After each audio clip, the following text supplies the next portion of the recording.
16 million players. It's amazing. It's a Swedish product, and it's the greatest thing when it comes in this genre. It's nothing even close to it. It's amazing. Okay, Carolina, take it away. Thank you.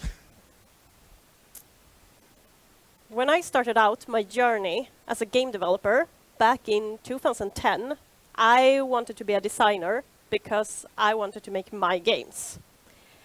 I guess some of you maybe are familiar with that feeling. When I later actually got started with making games, my focus started to change. I didn't want to make games for me anymore.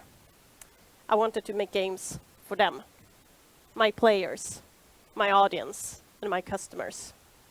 No matter who they were, I wanted to be able to create content for my audience.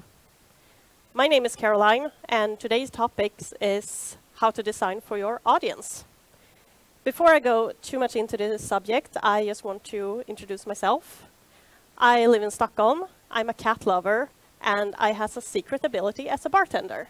And that is not a joke. I can probably make whatever fancy cocktail you would like. So anyway, I hope that you have heard about us. We got a short introduction, but if you haven't, we are the biggest horse adventure online game. We have over 15 million players. The game has been translated into 14 languages, and we just keep growing. Our target audience are girls, 8 to 18 years old, but there are more people than those who plays the game. We have people who just loves horses, and it's also a really family-friendly game. We have heard stories about grandparents playing this game with their grandchildren, which I think is quite amazing. So, a small info about the company. We are quite unique, since in the development team, we are about 50-50 when it comes to men and women working with the game. So that is kind of cool. So before I'm going to continue, I kind of wanted to show you a quick trailer about us, if you aren't that familiar with us from before.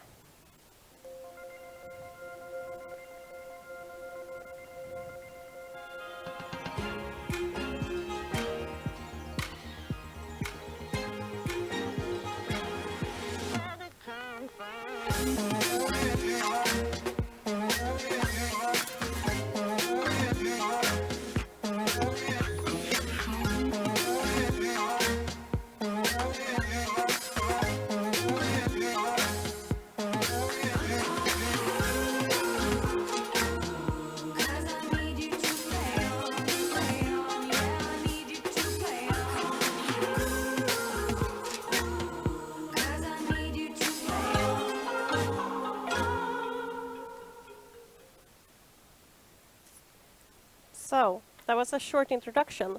So, back to the subject. Why should you design for your audience? Why should you even care about this? First of all, I would say it's a question about being a professional. Because being a designer, or any game developer, for the matter of fact, is a question of a handcraft. It is a skill that you will develop under time, and the more you work on it, the better you will get. It also will make you more efficient in your work, because by being able to focus on your audience and not what you like by yourself, you will be able to be more objective. It's a question about killing your darlings and always choose the solution that will fit your audience best. And to be honest, at the end of the day, it is the customer that's gonna, pay your salary. If they don't like what you create, they're not going to play it or buy it.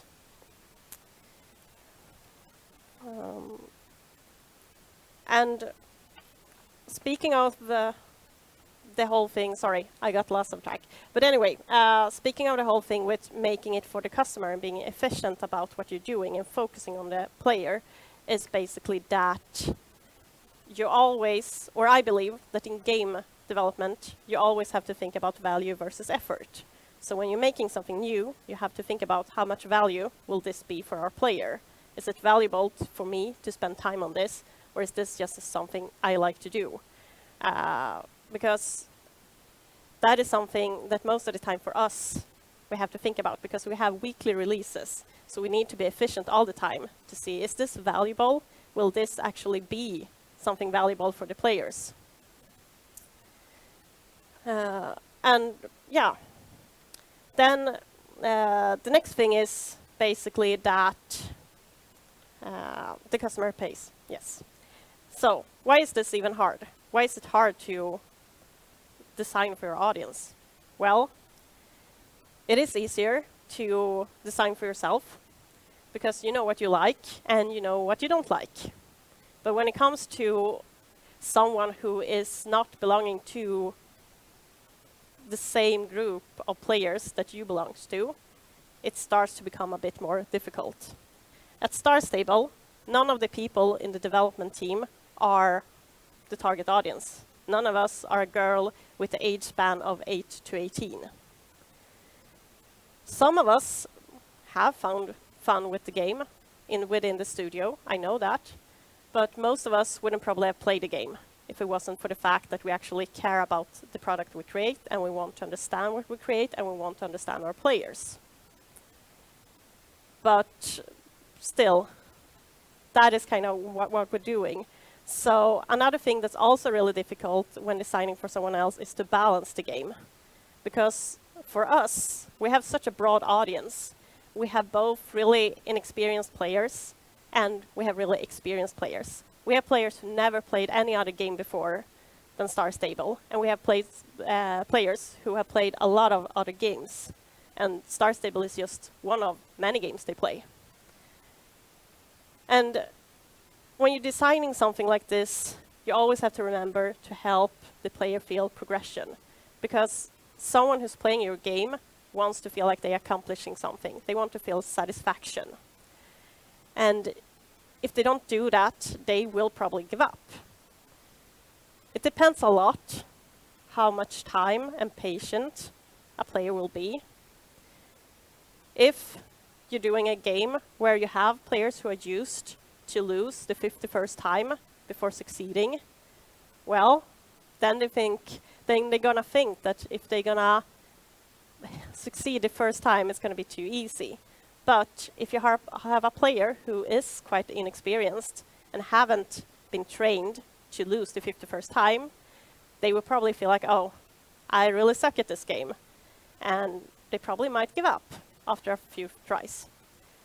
With Star Stable, we have quite learned that a lot of our players, especially those who aren't that experienced, they don't have this patience. They will give up and they will stop playing if we don't help them feel like they're completing something, like they're making this progress.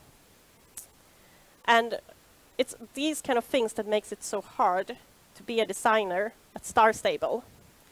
Because we have this, first of all, this big audience. And it is quite a big difference of someone who's 8-year-old and someone who's 18. They are so different. And to find content that will speak to both of them can be quite challenging.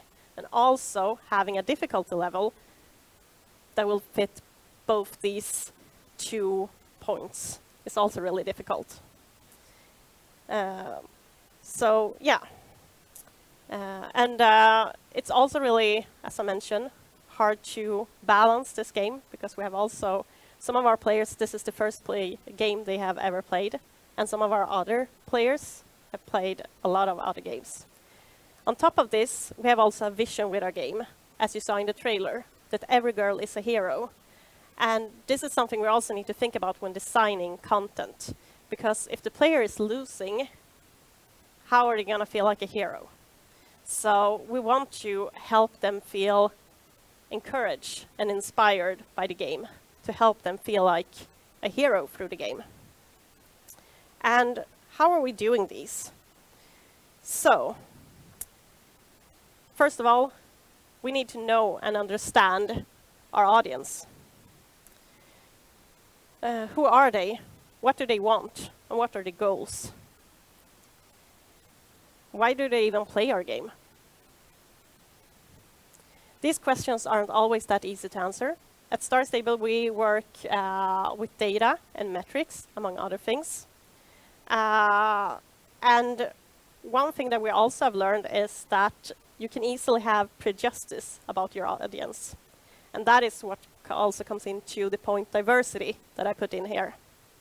Because it's easy to get stuck in one way of thinking. And I would say that one of the biggest strengths with Star Stable and our company is that we are a big team with different kind of people. We are men and women with different background, different native tongues, different experience and backgrounds. Some are parents to kids who play the game, and some have even been hired for social that used to be players themselves. I know that a small company might not be able to have this luxury, especially if you only are a handful, few people working on the game. But the fact that having a diverse team will help you see the problem from different perspective. You will get different kind of solutions, and together you will be able to find the solution that probably will fit your audience the best. And I think this especially applies if you have a really big and broad audience. And I just want to say one more time, please remember when designing for your audience that every player wants to feel like they're accomplishing something. They want to feel progression, and they want to feel satisfaction. It doesn't matter what game it is. They still want to do it. And it's important for them. And how we are working with this in Star Stable to kind of tackle these goals, I've split it up in different parts, and I'm going to start with the story and characters. And the first thing I'm actually going to talk about is failure, because everyone has been failing or made mistakes when creating games. And at Star Stable, we do believe that by acknowledging our mistakes, we can learn from them. And it is something that can help us grow. And also something that we believe has helped us where we are today. So basically, the first thing that happened, this was many years ago when we developed stuff, was that, first of all, we didn't think about every girl is a hero. That was the first thing. We didn't design with that sentence in our mind. The second thing was that we thought that, well, we have a lot of inexperienced players. We should make the game not too hard for them. And what that led to was that we basically made really boring tasks. Basically, go and pick up the trash, milk delivery, kind of boring stuff. And the NPCs, they were more like task givers. They didn't have personality. They were just standing there and told the player like, hey, there's my water glass. Can you pick it up for me? And the player were like, hey, you're just standing beside it. Like, why can't you do it? And they felt more like a errand girl than a hero. But what we started to do instead was that we started to think about that we could framework these things. Because if we started to do another framework, even if the gameplay was still similar, we started to see a change in the player's behavior, and they started to appreciate it more. Instead of picking up trash, frame it that you're gonna gather pieces for this magical labyrinth, and you need all these pieces for this puzzle to open it up. Or instead of doing this deliver thing every day, help a foal get back to health. Suddenly, the player started to be the hero in these stories and in these contexts. Another thing that I learned that I was quite shocked over was words and expressions in the game and how important it was. Because, like the other thing, in the beginning we didn't really thought about this. We put a lot of stuff in. There's a lot of text and a lot of dialogues in Star Stable. And what we learned was that we got direct backlash if we used anything close to a curse word. And especially if it was someone who was supposed to be one of the good guys. So if it was someone who was supposed to be friends with the player, then it started to become a problem. Because the players felt like if this guy is supposed to be good, he shouldn't use hurtful expressions or hurtful words against another character. An example of this that we actually changed was that we had a conflict between two brothers in the game, and one of the brother called the other brother for an idiot in front of the player. And the player was like, hey, you shouldn't say that. That's not nice. And yeah, we got quite big backlash of just that word. And that also leads me into my last point here, the popular versus non-popular. Because in the beginning, or a couple of years ago, we designed this quest where we have this mean girl kind of riding club. They called Bobcats, and you have a quest with them where they tell the player to only invite cool people. So we thought that this could be a kind of fun thing to do, because the cool people would be anyone who was a teenager in the game. What we didn't expect was that the players wanted their hero in the game to be someone who included people and not excluded people. They wanted to get the chance to invite the 50-year-old blacksmith, Conrad, or they wanted to have the chance to invite Mrs. Holsworth, the old lady who no one knows who's old she is. She's probably over 100. But still, they wanted to get the chance, and they didn't want to be the bully, because they felt like a bully when they got challenged with this, that these are the cool ones, these are not the cool ones. And this was something we actually learned a lot from. So what we started to do instead when creating stories and characters in the game was that we thought about that every new character that's a good guy should be a friend instead of just an NPC, instead of someone. It should be someone the player wants to hang out with. It should be someone you want to listen to and hear their stories. It should be someone who inspires you to create your own stories with that one. It's someone who's there for you. And they should also be a bit of a role model, their own protagonists who have their own story to tell. Because we wanted to start touching upon subjects that were relatable to a lot of our players. So one of our characters that was really loved is Rania Varanger. You can see her on the horse up in the left screen. Rania is a blind girl.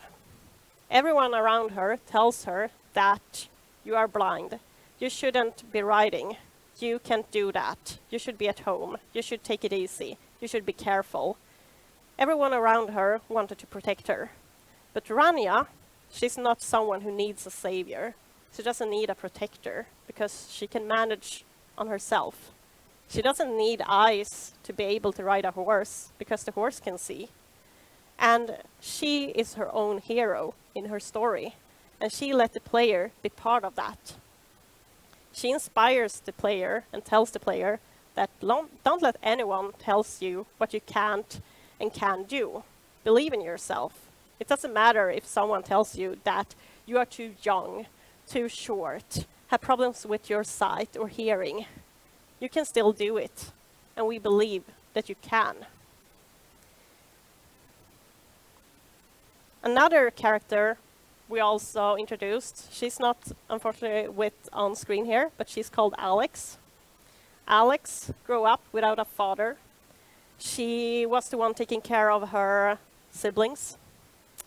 And she can easily compare herself to one of her best friends, Anne. Anne, she comes from a nice family. She is perfect in a lot of ways. She is a good rider, a nice friend, and it looks like she has everything. What Alex learns is that Anne has her own struggles to deal with. Because at the end of the day, it doesn't matter if you have money or not, you're both parents or not. Everyone has something they struggle with, and everyone has their own fights to fight. And it is by telling these stories that we want to inspire our audience to continue on their own, like with these characters, and create their own stories with these, and that they also should see themselves as their own protagonist. And we want to also, by focusing on these heavy stories with deep characters, we actually don't need to focus too much about the difficulty level, because the players are more engaged with the stories, so the gameplay doesn't have to be that challenging, because it doesn't matter if they're an experienced player or an inexperienced player, they will still really enjoy storytelling and just follow along the story. Whoops. So to go over to the more player interaction and immersion, the more playing gameplay part of this. So basically, what we have learned here and what we're also trying to work a lot with is basically how the players play the game. Because it's easy when you first start to see your audience playing on gaming computers. But most of our players are not having their own gaming computer. They are playing on a family computer. A lot of our players don't have the economy to buy the newest, fanciest, best computer either. They have a bit of an old one. So that is something we need to keep in mind when we're creating stuff. We need to optimize every art asset, every code, everything, so it will fit all the machines too. Something that we also learned was that in the beginning we thought that a lot of our players were playing on desktop. But a lot of our players are actually playing on laptops also, and it's a quite big difference to be playing on a desktop with a computer mouse or a laptop with a touchpad. It is really, really different. Another thing that we have been struggling with is the level difficulty and balance the game. Because in the beginning, Quest was either too easy or super hard. Like one example is that in the beginning, we created a quest where the player finds a game in a barn. And the only clue you get is someone on the whole island liked this game. Give it to them. And it's okay, how am I gonna know this? And yeah, that is basically when we went too far. And then on the other hand, we tried to compensate it by having this magical moment when the player is going to be introduced to magic and she meets these awesome druids. And they are well, you're going to be part of us now, but before you're going to be able to do that, you need to answer some questions. So, what does the cow say? And no, we didn't take that from What Does the Fox Say. This was way earlier than that. Yes, you know that. So, what did we do instead? We learned to keep it simple. Not easy, but simple. Simply guide the player step by step through the story and always give them feedback. We also learned that sometimes you can help a player feel difficulty by faking the difficulty level. For an example here, we created a boss battle where the player encounters this big scary monster. And when the monster attacks you, he is designed so he will almost reach you. But as long as you're moving, he can actually never hit you, as long as you're moving. But this kind of feels for the player like they are avoiding it with just an inch, because he will get really close to you, but he will never be able to hit you or catch you. And this actually made our players feel like a hero, like someone who was powerful, because they were able to defeat this scary thing, and they felt during the way that it was a bit difficult. It was really scary. He almost got you. And as soon as they succeeded this in the game, we also let the player know by feedback that you did good. The character is good job, player. You did this amazing. And so once again, feedback. When they do something good, give them feedback. So to round some things up, because I can basically talk about Star Stable the whole day probably, is that we want to inspire our players and tell them that they are smart and talented. And we know that they love to create stories, and we want to encourage that for them to do it. So they will create their own stories through Instagram, YouTube, Facebook, fan fiction, etc. We also want to inspire them that friendship is the strongest power. And this is something our players love. We actually created a Valentine race a couple of years back. That player was first a bit what is this? Because the thing with the race was that you needed to be doing it together with at least someone else. And to get a reward, you both have to enter goal. So if one of you lose, both of you will lose, basically. The outcome of this one was actually really positive. A lot of the players got to learn a lot of new friends. They was really encouraged and thought it was really fun, because suddenly it was not about competing. It was more about helping each other out and make sure that the whole group made it to the goal. And basically, like, thanks to the new characters we're starting to add to the game, the players have also been able to meet new friends, both real-life people, but also NPCs. And we want to tell them that together, everything is possible. And the final thing is that, as I mentioned in the beginning, we have a goal and a vision. We want to inspire our target audience that they matter. And we want to do this by showing relatable problems to real life in the game and how the characters there are dealing with them. Basically like Rania and Alex that I mentioned. And we believe that it is by telling these stories with people with real life problems and struggles that we can maybe learn our audience who's slowly leaving their childhood to entering a world where everything needs to be perfect on Instagram, that they matter and that they don't need to be perfect. We want to inspire them to believe in themselves, because no one is perfect and everyone has their own struggles. And they shouldn't let anyone put them down, because at the end of the day, they can do whatever they want, and we believe in them. It's okay to feel weak, because every hero feels weak sometime. And actually, it's by daring to be weak and to accept that is something that will make you strong. And we believe that, or at least I believe that this is what makes SSO and Star Stable so different. Because we are not about just horses and cosmetics that a lot of people might think. We are targeting a strong audience who have been forgotten for a long time.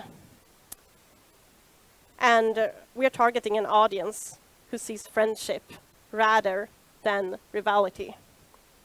We are targeting an audience who we want to inspire to believe in themselves. Not only that they can, but in fact are the hero. Thank you.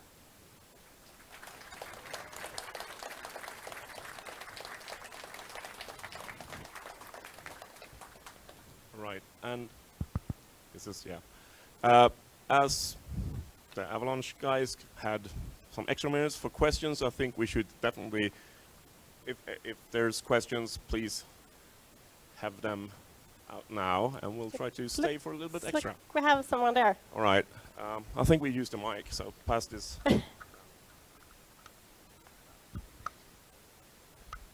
Okay, thank you. I was wondering about the future of Star Stable Online. You have the game, you make your own music, you have the books, the merchandise. Are you going into analog games or camps or theme parks, or what's the next step? I can't really answer that, I think. But what I can say is that there are a lot of plans, and we're not finished yet. We have the game, we have some mobile apps, we have the book release, we have music, and I can say that we're not just finished, like, we're just started. Cool. I have a daughter who will really appreciate that answer. Awesome. Thank you. Thank you.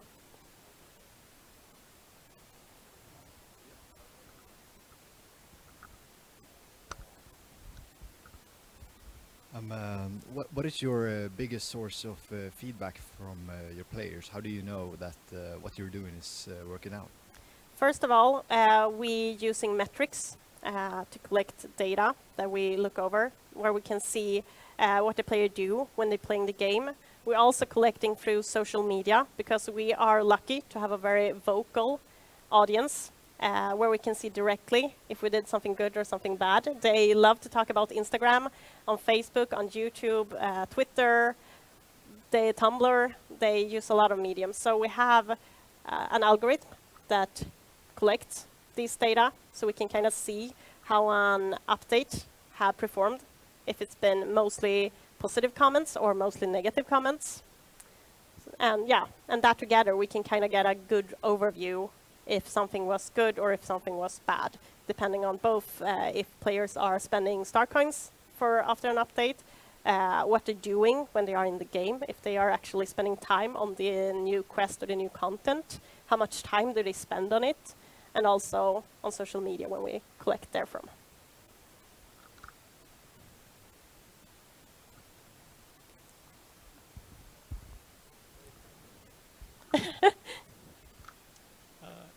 I was wondering, when you said you had weekly builds, how do you balance like early content and end game content, like between those two? It's quite hard. Basically, like every week, we release something new, and I guess that is something that will affect the end play gamers too. So we either release new quests, new horses, new areas, etc., new competitions. I mean, there are things to do. I know that some of the players who've been playing like 5 or 6 years have less to do than our new players, but that is also something we're working with. I can say that our game has probably grown more than we have grown, so we have been fighting along this journey to kind of just be able to get a team that will be able to release in the same speed as we need to, because of our audience has been growing more than we have been able to match up, basically.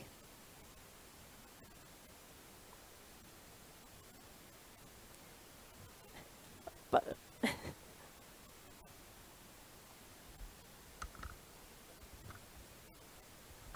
Hi, so I would like to say first, I'm sorry, but I don't know almost anything about Star Stable Online, so it might be an uninformed question, but I'm wondering, because it sounds like with the thing, every girl is a hero, it's like every girl is powerful, it's like, is this, can that influence some sort of like fear of losing or fear of competition? Because basically you're saying that you will always win, and then when girls, I don't know, in real life, in other games, they face competition and they're used to always winning, always being the hero. Isn't that good to kind of inject that sometimes you may lose? You're not always a hero. Like, is that, yeah.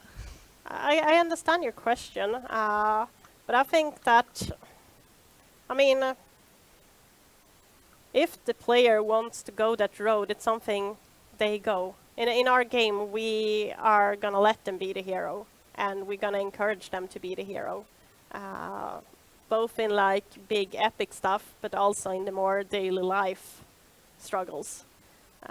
So I would say that this is what we're focusing on with this game, basically. I can also mention, if you have any questions, now I see that on this picture it doesn't look really the same thing as on this, but basically, if you have any questions, feel free to either, I'm going to be here today, either come up to me and talk to me, or you can always send a mail to my name, caroline.forsberg@starstable.com. So yeah, thank you for listening. Yeah, and thank you for coming here.